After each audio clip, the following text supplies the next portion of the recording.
Tired of manually adding contacts one by one in Smartsheet? Import your entire CSV list in under 2 minutes. I'll walk you through the 7 simple steps to import your contacts from a CSV file. Let's start at the home page. Start by navigating to the Smartsheet homepage. Then, click on your profile icon, located in the lower left corner. From there, select My Smartsheet Contacts. Now, click on Import Contacts to begin the process. Choose the CSV option, which works with Outlook, Yahoo, and other services. Click Select. Then, browse your files and pick the CSV file you want to import.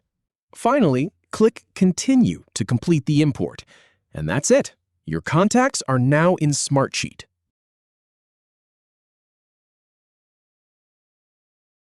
If you have any feedback or if any info is inaccurate, please leave a comment below. We'll do our best to answer or redo the video if needed. Thanks for watching.